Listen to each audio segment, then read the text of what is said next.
Alléluia, Alléluia, Alléluia, Alléluia, Alléluia, Alléluia. Notre Sauveur le Christ Jésus a détruit la mort, il a fait resplendir la vie par l'Évangile. Alléluia, Alléluia, Alléluia. Le Seigneur soit avec vous.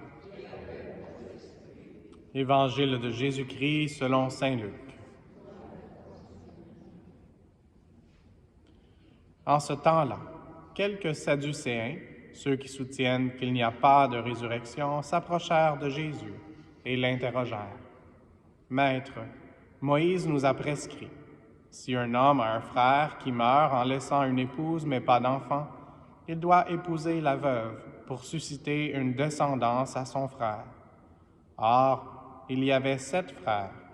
Le premier se maria et mourut sans enfant. De même le deuxième. Puis le troisième épousèrent la veuve, et ainsi tous les 7. Ils moururent sans laisser d'enfant. Finalement, la femme mourut aussi. Eh bien, à la résurrection, cette femme-là, duquel d'entre eux sera-t-elle l'épouse, puisque les 7 l'ont eue pour épouse?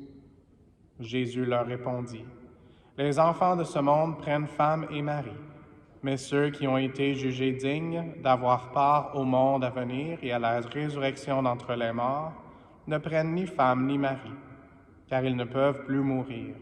Ils sont semblables aux anges. Ils sont enfants de Dieu et enfants de la résurrection. Que les morts ressuscitent, Moïse lui-même le fait comprendre dans le récit du buisson ardent, quand il appelle le Seigneur le Dieu d'Abraham, Dieu d'Isaac, Dieu de Jacob. Il n'est pas le Dieu des morts, mais des vivants. Tous, en effet, vivent pour lui. Alors certains scribes prirent la parole pour dire, « Maître, tu as bien parlé. » Et ils n'osaient plus l'interroger sur quoi que ce soit. Acclamons la parole de Dieu.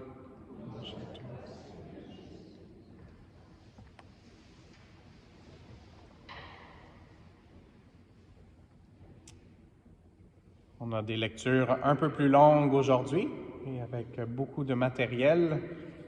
Donc, je vais essayer de demander au Seigneur de nous aider à comprendre du mieux possible ce qu'il veut nous enseigner aujourd'hui. Et une des choses que j'ai prié dans ma prière personnelle et hier soir et aujourd'hui, c'est que souvent dans notre vie, et ça c'est démontré un peu aujourd'hui par l'Évangile avec 7 différents époux. Donc, ce qui s'est passé, c'est que souvent dans notre vie, on a un peu de compartiment. C'est un verbe compartimenter ou encore un peu plus compliqué. Si on a eu un bon café le matin, peut-être qu'on peut prononcer compartimentaliser. C'est un peu difficile à dire, je trouve. Et puis, parfois dans notre vie, on fait des compartiments pour certaines choses. Et le Seigneur veut nous aider à tout mettre ensemble, à tout mettre avec lui. Donc, ce que le Seigneur veut pour chacun de nous et puis pour tous les peuples, c'est de réunir. Une des paroles que je médite aussi ces derniers jours, c'est récapituler. Donc, souvent, ça, c'est de faire un résumé, mais dans la racine latine du mot, il y a le mot tête. Donc, récapituler, ça veut dire amener tout à la tête. Nous qui sommes tous les membres du corps du Christ, nous ramener au Seigneur, nous rapporter à lui. Une autre façon qu'on pourrait le dire, et encore c'est un jeu de mots, c'est capituler. Donc, capituler, c'est quand souvent on se rend à un ennemi, mais pour nous, Dieu n'est pas un ennemi, au contraire. Dieu veut nous réunir chacun. Et puis, c'est en humilité qu'on doit se rendre à Dieu, Dieu qui nous a tout donné. Et donc, demandons le courage aujourd'hui et de Sainte Catherine d'Alexandrie, qui est très importante d'ailleurs dans la Terre Sainte. Et on voit dans la Terre Sainte qu'il y a beaucoup de compartiments, il y a beaucoup de conflits. puis on ne devrait pas accuser, mais juste regarder dans nos propres cœurs aussi parfois. On est un peu partout et nulle part en même temps. Le Seigneur veut nous aider à nous mettre ensemble et que toutes nos idées soient vers lui et avec lui. Et c'est ça qu'on va dire juste avant le Amen final dans la prière eucharistique, par lui, avec lui et en lui. Et donc, demandons au Seigneur de nous aider à lui donner permission de nous réunir. Et puis, la Sainte Vierge Marie et Catherine d'Alexandrie veulent qu'on aille vers la Jérusalem céleste que j'ai en arrière de moi, représentée par notre art liturgique. Et juste un exemple de ça encore, que le Seigneur veut nous mettre tous ensemble et avec lui. Et c'est un exemple un peu plus moderne. Je ne suis pas un expert en ordinateur, mais la parole que je pense qu'on peut appliquer dans cette situation, et c'est une image, donc c'est pas parfait, c'est que parfois on est fragmenté. Donc il y a des fragments. Si on regarde les personnes, même souvent dans les organisations ou les couples, ce qui manque, c'est un manque de communication, et donc, ou de communion qu'on pourrait dire, pour être plus spirituel. Donc, on est fragmenté et le Seigneur veut défragmenter notre cœur. Donc, il veut qu'on puisse être réunis avec le cœur immaculé de Marie au Sacré-Cœur de Jésus.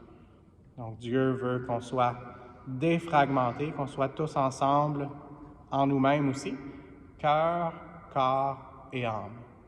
Alors, demandons au Seigneur aujourd'hui, comme il est mention de Moïse par Jésus lui-même dans l'Évangile, de nous aider à reconnaître la Terre Sainte qu'il veut habiter dans notre cœur, et puis que ça puisse avoir une répercussion de tout mettre ensemble, de tout défragmenter, pour qu'on puisse vraiment être en communion avec lui et les uns avec les autres. Et c'est notre prière du jour.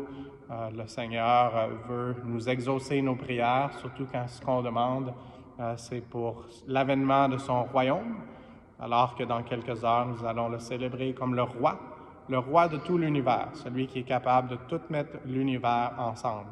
Il y a eu le Big Bang, je ne sais pas si c'est scientifique, là, je ne connais pas ces choses-là autant, mais là, le Seigneur veut nous réunir tous ensemble. Il veut qu'on soit vraiment un avec lui. Alors, demandons cette prière avec Dieu, Dieu qui est un seul Dieu en trois personnes, le Père, le Fils et le Saint-Esprit. Amen.